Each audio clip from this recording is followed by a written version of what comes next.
Praise the lord. దేవునికి స్తోత్రం కలుగునుగాక. చేరువచ్చిన ప్రియులందరికీ కూడా ప్రభు అయిన యేసుక్రీస్తు వారి ప్రశస్తమైన నామములో వందనములు తెలియజేస్తున్నాను. దైవ గ్రంథం బైబిల్ నుండి సామెతల గ్రంథము 21వ అధ్యాయము 3వ వచనాన్ని మనము చదువుతున్నాం. నీతి న్యాయములను అనుసరించి నడుచుకునుట బలులు అర్పించుట కంటే యెహోవాకు ఇష్టము.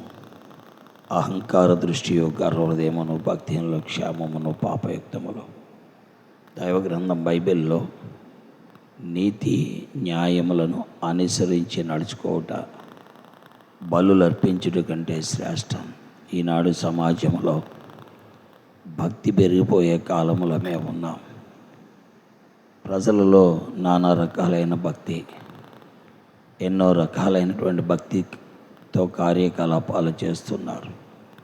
దేవుణ్ణి సంతోషపెడుతున్నాం, దేవుని కొరకై సమర్పణతో ఉన్నాం, దేవుని కొరకై త్యాగముతో ఉన్నాం అని అనుకుంటూ అనేక విధములుగా అర్పణలు, ఆచారాలు, సంతర్పణలు, కానుకలు, పలు రకములైన పరిస్థితులు ఈనాడు సమాజంలో మనము చూస్తున్నాం. ఇవి అన్ని మతాల్లో కూడా చూడగలం. ఒక మతములో అని మనం ప్రత్యేకంగా చెప్పలేం. అన్ని మతాల్లో కూడా ఇలాంటి సత్యాన్ని మనము చూస్తూ ఉంటాం. దేవుని వాక్యములో మనం చూస్తున్నట్లయితే ఎంతో స్పష్టంగా దైవ వాక్కు మాట్లాడుతున్నది. ఏమనంటే, ఇలాంటి భక్తి కార్యాలు చేసి దేవునికి బలులు అర్పించుట కంటే నీతి న్యాయములను అనుసరించి నడుచుకునుట దేవుడికి ఇష్టమట. మనము ఎంతో సమర్పణతో, త్యాగముతో, దేవుని ఎడల భక్తితో, ఎంతో డబ్బు వెచ్చించి ఎన్నో విధాలుగా త్యాగసహితమైన కార్యాలు చేసినప్పటికీ మనలో నీతి న్యాయము లేకపోతే అవి దేవుడికి ఏమాత్రం ఇష్టము లేదు. కాబట్టి దేవుని వాక్యం వింటున్న ప్రియులారా, మనము చేసే పనులు నీతి న్యాయములతో కూడా ఉన్నట్లయితే దేవుడికి ఇచ్చే బలులు కానీ అర్పణలు కానీ దేవుడు అంగీకరించేవాడు ఉంటాడు. కాబట్టి దేవునికి అర్పించే బలులు నీతి న్యాయములతో లేకుండా మన ఇష్టానుసారంగా ఆయనకు బలులు అర్పించిన ఆయన అంగీకరించాడు. కాబట్టి గుర్తిద్దాం, గ్రహిద్దాం, దేవుడు కోరుకునే రీతిగా జీవిద్దాం.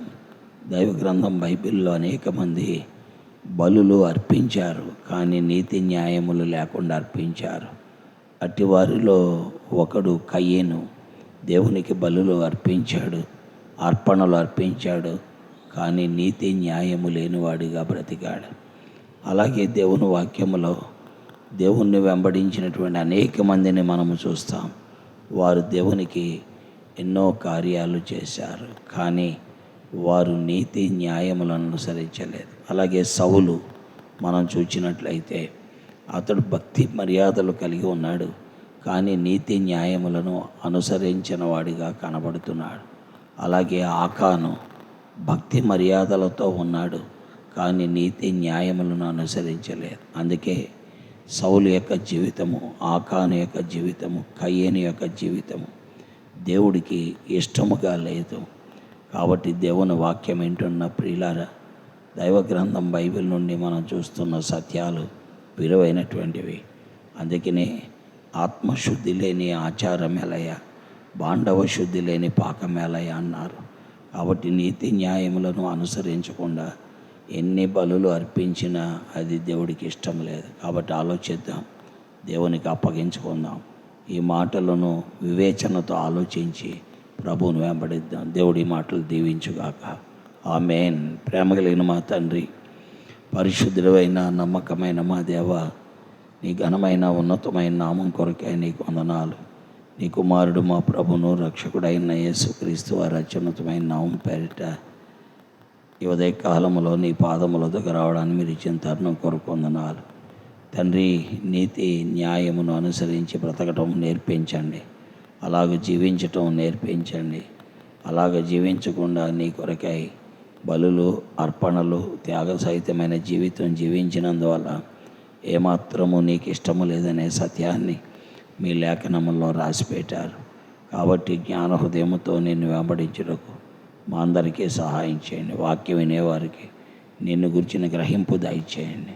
మా పరిచర్యను ముద్రించండి, వాక్యమును ముద్రించండి. యేసుక్రీస్తు వారి దివ్య నామములో స్తోత్రించి ప్రార్థిస్తున్నాను తండ్రి. ఆమేన్. ప్రైజ్ లార్డ్ అండి. దేవుడు మిమ్మల్ని దీవించి ఆశీర్వదించును గాక. ఆమేన్.